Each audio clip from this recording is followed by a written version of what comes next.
નમસ્તે વિદ્યાર્થી મિત્રો, 5મું યુનિટ એટલે કે સુભાષિત વૈભવ. હા, સુભાષિતનો વૈભવ કહી શકાય, સુભાષિતની સમૃદ્ધિ પણ કહી શકાય. હવે એની અંદર તો કે આપણે 8 શ્લોક છે જોયા હતા. હવે એના પછી છે કે ટેક્સ્ટ બુકનું જે સ્વાધ્યાય છે એ આપણે જોશું. હવે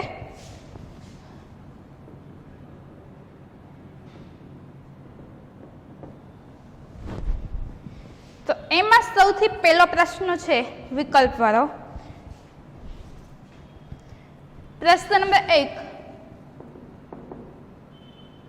વિકલ્પેભ્ય સમુચિતમ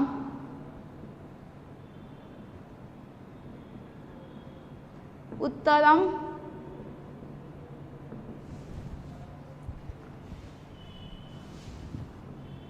લિખત. વિકલ્પોમાંથી યોગ્ય ઉત્તર લખો. પેલું આપ્યું છે ચલા ચલે સંસારે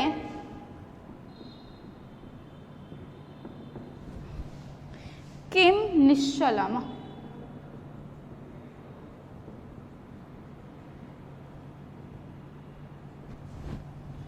હજો ચલા ચલે સંસારે કેમ નિશ્ચલમ, સ્થિર અને અસ્થિર સંસારમાં શું નિશ્ચિત છે? તો આ વિકલ્પ આપ્યું છે તો કે જીવનમ, બીજું આપ્યું છે કીર્તિ, ત્રીજું વિત્તમ ને ચોથું છે ચિત્તમ આપ્યું. બરાબર, તો જવાબ શું આવશે? કીર્તિ. સ્થિર અને અસ્થિર સંસારની અંદર શું નિશ્ચિત છે? તો શું આવે? તો કે કીર્તિ. બીજું કે શાંતિમ ઈચ્છંતિ. કોણ શાંતિ ઈચ્છે છે? તો શું આવશે એમાં? સાધવ.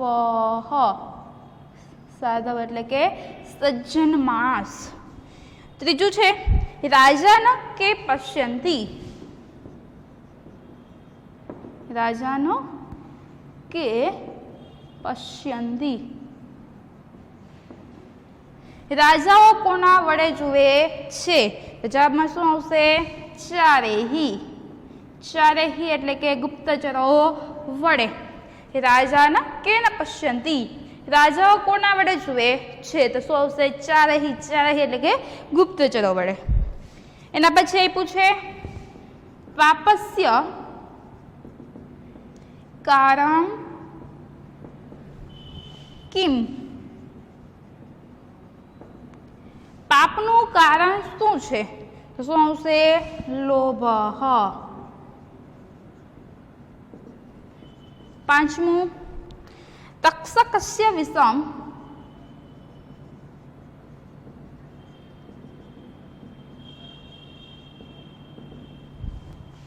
કુત્ર ભવતિ.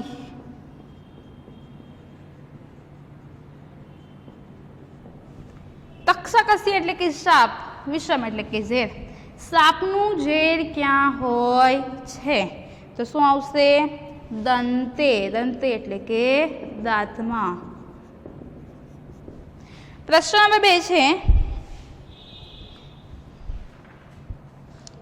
એક વાક્યના સંસ્કૃત ભાષાયામ ઉત્તરમ લિખત. એક વાક્યના સંસ્કૃત ભાષાયામ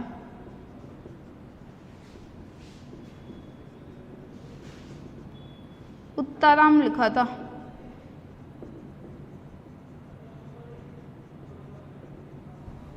એક વાક્યમાં સંસ્કૃત ભાષામાં ઉત્તર લખો.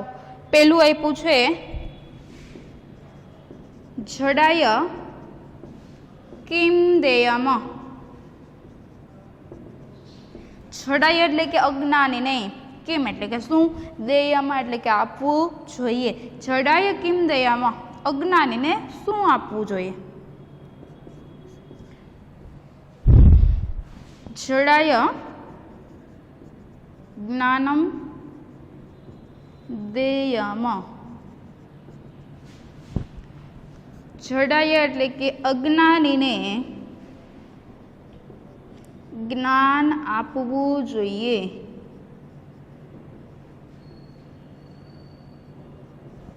ચાલો આના પછી બીજું છે લોભાત કિમ પ્રભવતી.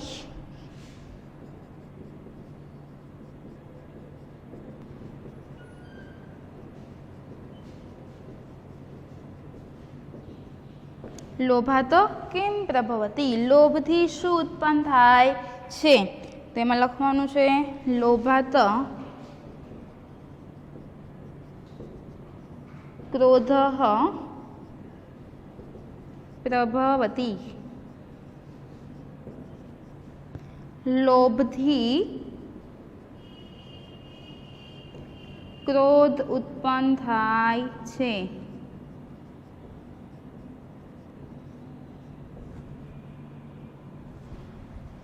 એના પછી ત્રીજું છે વૃશ્ચિકસ્ય વિષમ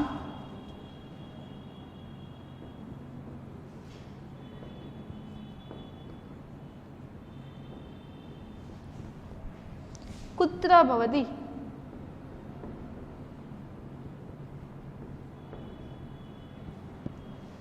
वृश्चिकस्य विषम कुत्र भवति? वृश्चिकस्य એટલે કે વિચ્છીનું, વિષમ એટલે કે ઝેર, કુત્ર એટલે કે ક્યાં, ભવતિ એટલે કે હોય છે. વિચ્છીનું ઝેર ક્યાં હોય છે? वृश्चिकस्य विषम तस्य पृच्छे भवति.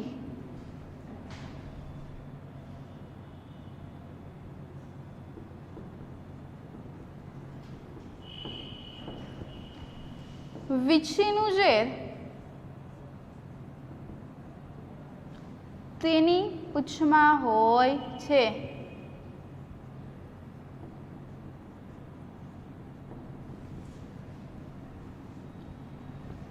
એના પછી છે પ્રશ્ન નંબર 3 શબ્દરૂપો ઓળખાવો અથવા વિભક્તિ ઓળખાવો. શબ્દરૂપામ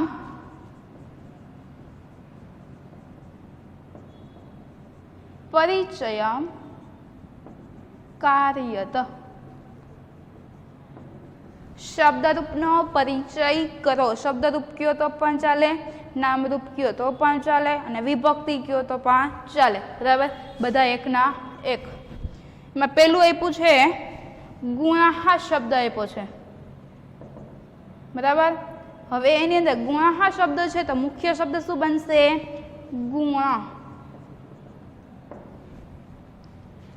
હવે અહીંયા હણ આપ્યો છે તો એની પાછળ સ્વર કયો જોડાયેલો હોય તો કે અ, તો કારણ કયું બનશે? અકારાંત. બરાબર, એના પછી છે ગુણ કેવો, તો શું કઈ લિંગમાં આવશે? તો કે પુલ્લિંગમાં.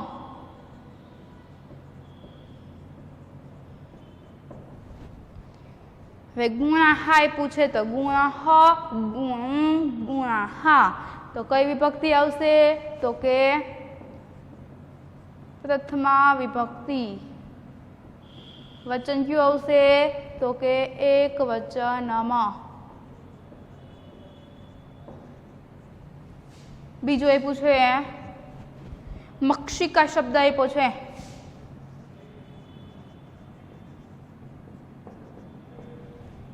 મક્ષિકા એટલે માખી, તો એના મુખ્ય શબ્દ પણ શું બનશે?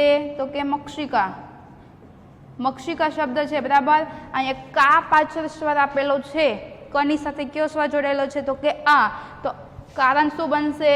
આ કારાંત. મક્ષિકા માખી કેવી, તો લિંગમાં શું આવશે? સ્ત્રીલિંગમાં. મક્ષિકા શબ્દ આપ્યો છે. બરાબર, તો વિભક્તિમાં શું આવશે? તો કે પ્રથમા વિભક્તિ. વચન તો કે એક વચનમાં.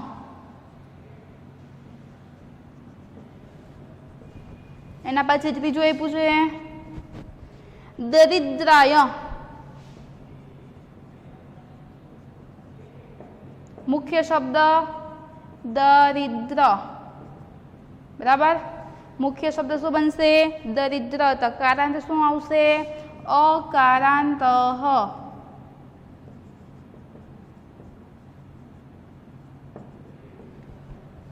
ગરીબ, ગરીબ કેવો, બરાબર. તો શું થશે? પુલ્લિંગમ. દરિદ્રાય, ગરીબો માટે. તો શું થશે? કઈ વિભક્તિ થાય? તો કે ચતુર્થ્ય અથવા ચતુર્થી વિભક્તિ. વચન તો કે એક વચનમ.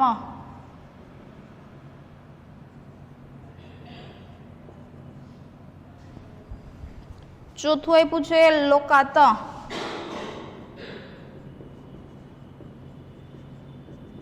મુખ્ય શબ્દ તો કે લોક.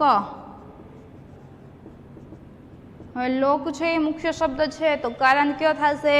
તો કે કની સાથે કયો સ્વર જોડાયેલો હોય? તો કે અ. તો અહીંયા શું થાય? અકારાંત.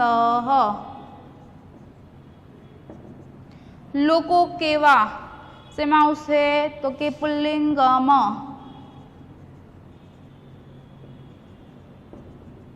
લોકાત, લોકોમાંથી, બરાબર. કઈ વિભક્તિ આવે? પંચમી.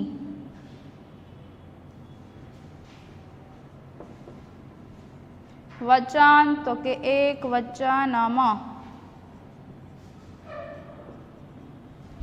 એના પછી પાંચમું આપ્યું છે ઉત્સવે.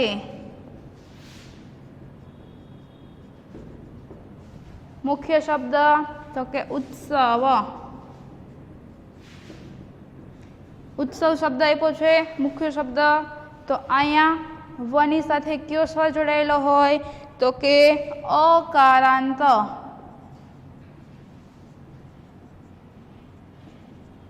બરાબર. હવે ઉત્સવ કેવો? તો શું આવશે? પુલ્લિંગમ. ઉત્સવ કેવો તો શું આવે? પુલ્લિંગમ. હવે વિભક્તિ કઈ આવશે? તો કે ઉત્સવે, ઉત્સવમાં, ઉત્સવ પર જે શબ્દ વાપરીએ તે, બરાબર. તો વિભક્તિ કઈ આવશે? સપ્તમી. વચન તો કે એક વચનમ. એના પછી છે પ્રશ્ન ચોથો.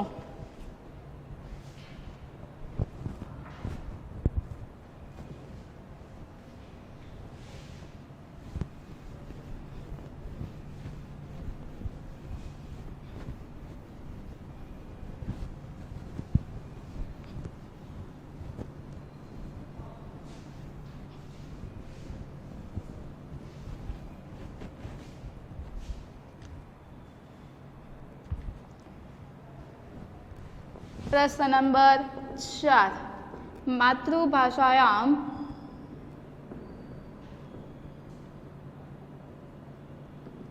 उत्तरं लिखत. गुजराती भाषा में उत्तर लखो अथवा तो मातृभाषा में उत्तर लखो. एनी अंदर सौथी पहेलुं आप्युं छे पाठकना केटला गुणो छे.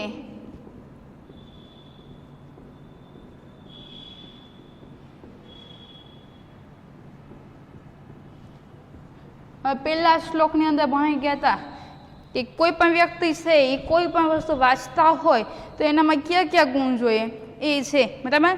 તો કે પાઠકના 6 ગુણ છે. હવે 6 ગુણમાં કોનો સમાવેશ થશે? તો કે મધુરતા, શબ્દોની અભિવ્યક્તિ અથવા અક્ષરોની અભિવ્યક્તિ,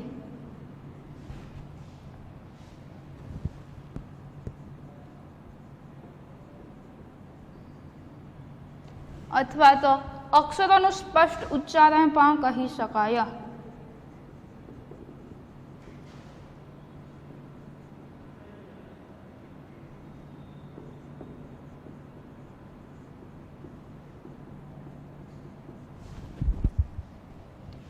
पदों, विभाजन,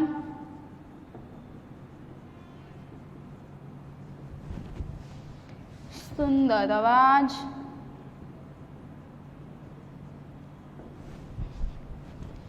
ધીરજ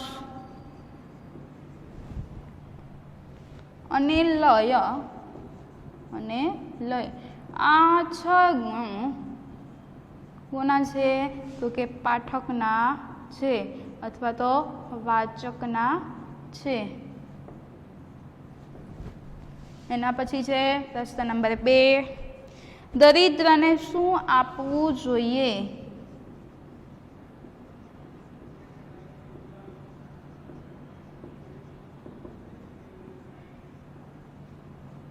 દરિદ્ર એટલે કે ગરીબ. ગરીબને શું આપવું જોઈએ તો કે દરિદ્રને દાન આપવું જોઈએ.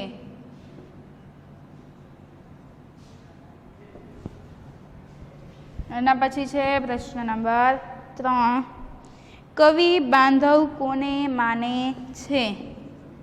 કવિ બાંધવ કોને માને છે?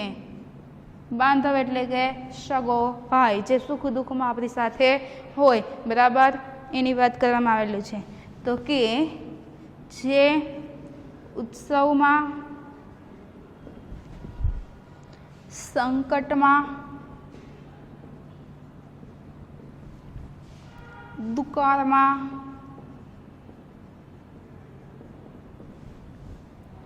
શત્રુઓ સાથેના યુદ્ધમાં,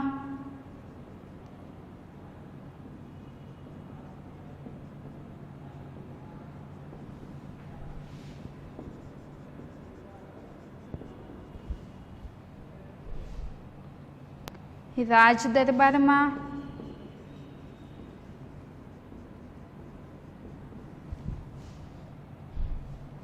અને સ્મશાનમાં જે માણસ આપણી સાથે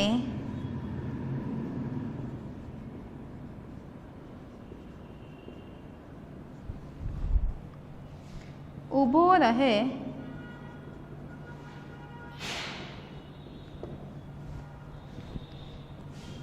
તે અથવા તેને કવિ બાંધવ માને છે.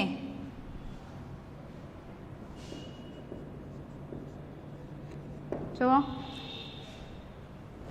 માતૃભાષામાં ઉત્તરમ લિખત, માતૃભાષામાં ઉત્તર લખો. સૌથી પહેલો પ્રશ્ન છે પાઠકના કેટલા ગુણો છે? તો સૌથી પહેલો શ્લોક છે એની અંદર જે અનુવાદ આપેલું છે એ લખવાનું. તો કે એની અંદર આપ્યું છે પાઠકના 6 ગુણો છે. સૌથી પહેલાં શું આપ્યું છે તો કે મધુરતા, અક્ષરોની અભિવ્યક્તિ અથવા તો અક્ષરોનું સ્પષ્ટ ઉચ્ચારણ, પદોનું વિભાજન. પદોનું એટલે કે સંસ્કૃત ભાષામાં જ્યારે કોઈ પણ શબ્દ હોય છે એ સંધિ સાથે જોડાયેલો હોય છે, બરાબર, ત્યારે એનું જે વિભાજન કરે છે, સંધિને છોડીએ છીએ ત્યારે આપણે જે યોગ્ય શબ્દ છે એનો અર્થ છે એ બહાર આવે છે. એટલા માટે શું કીધું છે? પદોનું વિભાજન. ત્રીજું આપ્યું છે સુંદર અવાજ. ચોથું છે ધીરજ અને લય, એટલે કોઈ પણ શબ્દ હોય, કોઈ પણ વાક્ય હોય, એને યોગ્ય લયથી જો બોલવામાં આવે તો સામેવાળો જે વ્યક્તિ છે વ્યવસ્થિત સમજી શકે છે અને સામેવાળા વ્યક્તિને સાંભળવું છે એ ગમે છે. એટલા માટે શું કહેવાય તો કે લય. આ 6 ગુણો છે કોના છે તો કે પાઠકના અથવા તો વાચકના, જે વ્યક્તિ વાંચન કરે છે તે. બીજું આપ્યું છે દરિદ્રને શું આપવું જોઈએ? દરિદ્ર એટલે કે ગરીબ. ગરીબ લોકોને શું આપવું જોઈએ તો કે ગરીબને શું આપવું જોઈએ તો કે દાન આપવું જોઈએ. ત્રીજું છે કવિ બાંધવ કોને માને છે? બાંધવ એટલે કે સગો ભાઈ, સગો મિત્ર. હવે કોને માને છે તો કે જે ઉત્સવમાં એટલે કે કોઈ પણ કાર્યક્રમમાં ભાગ લેતા હોય તે, સંકટમાં એટલે કે દુઃખમાં, દુકાળમાં, પછી શત્રુઓ સાથેના યુદ્ધમાં, રાજ દરબારમાં અને સ્મશાનમાં જે માણસ આપણી સાથે ઊભો રહે છે તેને કવિ શું માને છે તો કે બાંધવ માને છે. બાંધવ એટલે કે મિત્ર માને છે, બરાબર. એવી રીતના વિભક્તિની અંદર જોઈ લો.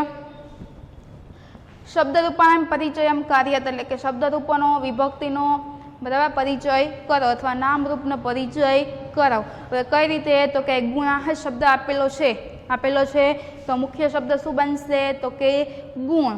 હવે ગુણ છે એની સાથે તો કે પાછળ જે અક્ષર આપેલો છે કેવો આપ્યો છે હા, તો આપણને ખબર છે કે જે કોઈ પણ અક્ષર હોય, કોઈ પણ વ્યંજન હોય એની સાથે હંમેશા કોણ જોડાયેલું હોય તો કે સ્વર જોડાયેલા હોય. તો અહીંયા હા આપ્યો છે એની સાથે કયો સ્વર જોડાયેલો હોય તો કે અ. બરાબર, તો અહીંયા કારાંત કયું બનશે અકારાંત હ. હવે લિંગ દર્શાવવાની છે. બરાબર, તો અહીંયા આપ્યું છે ગુણાહ શબ્દ આપેલો છે. તો ગુણ કેવો, તો અહીં શું આવશે પુલ્લિંગ. પછી વિભક્તિ આપી છે ગુણાહ ગુણમ ગુણાહા, તો પ્રથમા વિભક્તિ વચન કેવું આવશે એક વચન. બરાબર, બીજું આપ્યું છે મક્ષિકા.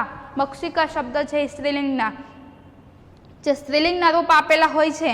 બરાબર, હવે સ્ત્રીલિંગના રૂપ હોય છે એના આધારે જોઈએ તો અહીંયા મક્ષિકા શબ્દ આપેલો છે. બરાબર, અહીંયા કા આપ્યો ને, છેલ્લો અક્ષર કયો આપ્યો છે તો કે કા, એની સાથે કયો સ્વર જોડાયેલો હોય તો કે આ કારાંત હ. હવે મક્ષિકા એટલે કે માખી કેવી, તો લિંગ કઈ આવશે સ્ત્રીલિંગમાં. બરાબર, હવે જો એને વિભક્તિ કઈ આવે છે પ્રથમા વિભક્તિ વચન તો કે એક વચન. એના પછી આપ્યું છે દરિદ્રાય શબ્દ આપ્યો છે. દરિદ્ર ને માટે ચોથી વિભક્તિ થાય છે. બરાબર, પુલ્લિંગના જે રૂપ આવે છે એમાં ચોથી વિભક્તિ છે દરિદ્રાય, દરિદ્રને માટે. મુખ્ય શબ્દ શું બનશે દરિદ્ર. બરાબર, એની સાથે સ્વર કેવો જોડાયેલો હોય તો કે દરિદ્ર શબ્દ છે એની સાથે સ્વર અ જોડાયેલો છે, તો કારાંત શું બનશે અકારાંત હ. લિંગ દરિદ્ર કેવો અથવા ગરીબ કેવો. પુલ્લિંગમાં દરિદ્રને માટે વિભક્તિ કઈ આવશે ચતુર્થી વિભક્તિ વચન તો કે એક વચનમાં. લોકાત શબ્દ આપેલો છે લોકોમાંથી. બરાબર, માંથી પરથી ઉપરથી. હવે લોકાત શબ્દ આપેલો છે પંચમી વિભક્તિ, પાછળ આપણે ત જો ખબર પડી જાય કે વિભક્તિ કઈ હશે પાંચમી. લોકાત શબ્દ છે તો મુખ્ય શબ્દ શું બનશે તો કે લોક. હવે અહીંયા ક આપ્યો છે એની સાથે સ્વર કયો જોડાયેલો છે તો કે અ, તો કારાંત શું બનશે અકારાંત હ. હવે લિંગ તો લોકો, લોકો કેવા. બરાબર, તો લિંગ કઈ થશે તો કે પુલ્લિંગ. લોકાત શબ્દ આપ્યો છે લોકોમાંથી, લોકો પરથી, લોકો ઉપરથી, તો વિભક્તિ કઈ થશે પંચમી વિભક્તિ અને વચન તો કે એક વચન. પાંચમું આપ્યું છે ઉત્સવે. હવે ઉત્સવે છે શબ્દ આપેલો છે પાછળ જો.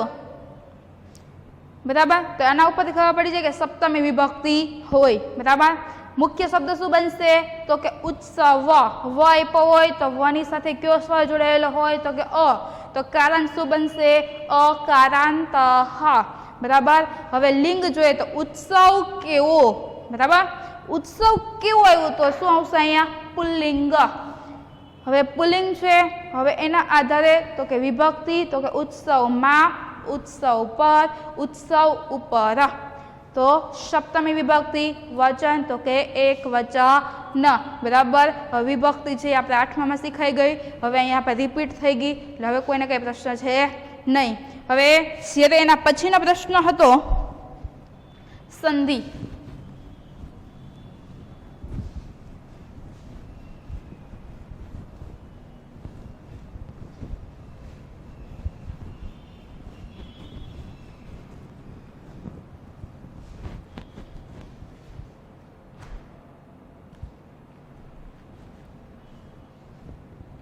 प्रश्न नंबर 5 संधि विच्छेद कुरुत.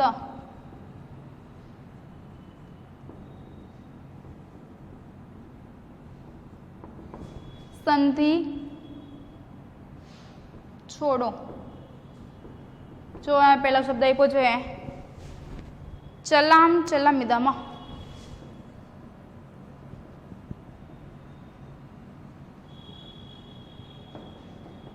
હવે આને આ બે અલગ કરીએ તો ચલમ અચલમ વત્તા ઇદમ. ચલ વત્તા અચલમ વત્તા ઇદમ. એના પછી બીજું આપ્યું છે વ્રણમ ઇચ્છન્તિ.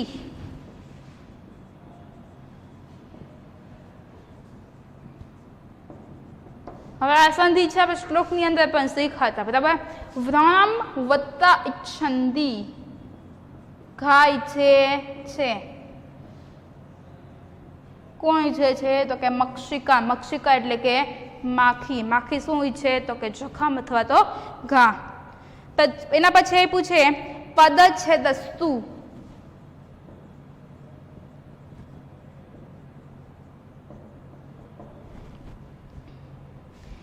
પદચ્છેદ વત્તા તું. અહીંયા જે સ એ પણ શું થઈ જાય છે વિસર્ગ થઈ જાય બરાબર.